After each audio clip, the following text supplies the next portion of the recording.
మాట్లాడినావనుకో ఒక కేసు పెడతా అంటాడు, ఇంకొద్దిగా గట్టిగా మాట్లాడినావనుకో నీ లాగుల తొండలు ఇడిచి పెడతా అంటాడు. ఈ బగ్గడు మాటలు తప్ప చిల్లర మాటలు తప్ప ఒక్కటంటే ఒక్కటి మంచి పని చేయలేదు. ఇప్పుడే మల్లారెడ్డి గారు చెప్తా ఉన్నారు, సోదరుడు జక్కా వెంకరెడ్డి గారు చెప్తున్నారు, మన ప్రభుత్వం ఉన్నప్పుడు గరీబులను కడుపులో పెట్టుకొని చూసుకున్నాం. మన ప్రభుత్వం ఉన్నప్పుడు ఎవరైనా తెలిసో తెలియకనో ఆడనో ఈడనో గవర్నమెంట్ జాగాలు ఇల్లు కట్టుకుంటే వాళ్లకు అవకాశం ఇచ్చి వాళ్లకు ఆనాడు పట్టాలు ఇచ్చినాం. జీవో నంబర్ 59 కింద, జీవో నంబర్ 58 కింద 2,50,000 మందికి, ఒకరికిద్దరికి కాదు 2,50,000 మందికి పట్టాలు ఇచ్చింది కేసీఆర్ ప్రభుత్వం.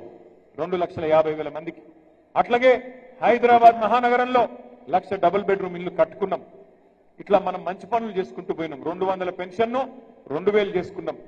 ఆడపిల్ల పెళ్లి చేసుకుంటే కళ్యాణ లక్ష్మి పేరు మీద ఒక మేనమామలాగా 15 లక్షల మంది ఆడపిల్లలకి 1,116 రూపాయలు కేసీఆర్ గారు పెట్టిండు.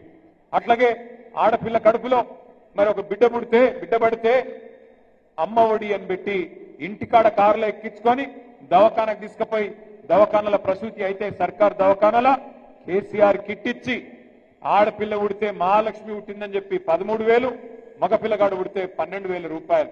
ఇట్లా ఒక మానవీయమైన పద్ధతిలో అందరినీ మంచిగా చూసుకున్నాడు కేసీఆర్ గారు. అట్లాగే ప్రాజెక్టులు కట్టిండు, రోడ్లు కట్టిండు, మున్సిపాలిటీలు బాగా చేసిండు, గ్రామాలు బాగా చేసిండు. కాబట్టే భూముల ధరలు కూడా పెరిగినాయి. మీ రంగారెడ్డి జిల్లాలో, మేడ్చల్ జిల్లాలో, హైదరాబాద్ చుట్టూతా బ్రహ్మాండమైన రియల్ ఎస్టేట్ భూమి వచ్చింది. మళ్ళీ ఇవాళ ఏమైంది ఆలోచన చేయండి మీరు. ఇవాళ పరిస్థితి ఏంది? పూర్తి స్థాయిలో రియల్ ఎస్టేట్ డామ్ అన్నది. పైసలు లేవు మార్కెట్లో ఇవాళ దగ్గర. వీళ్ళు ఇండ్లు కట్టుడు కాదు, కూలగొట్టుడే ఉన్నది.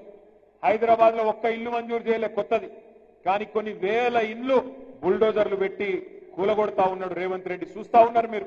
ఒకరోజు అమీన్పూర్ లో, ఇంకొక రోజు కుకట్పల్లిలో, ఇంకొక రోజు ఇక్కడ సాయి ప్రియ లేఅవుట్ లో, ఫిర్జాదిగూడలో, ఎక్కడో దగ్గర బుల్డోజర్ పెట్టుడు, గరీబోళ్ళ ఇండ్లు కూలగొట్టుడు తప్ప ఒక్క మంచి పనన్నా చేసిండా? దయచేసి ఆలోచన చేయండి.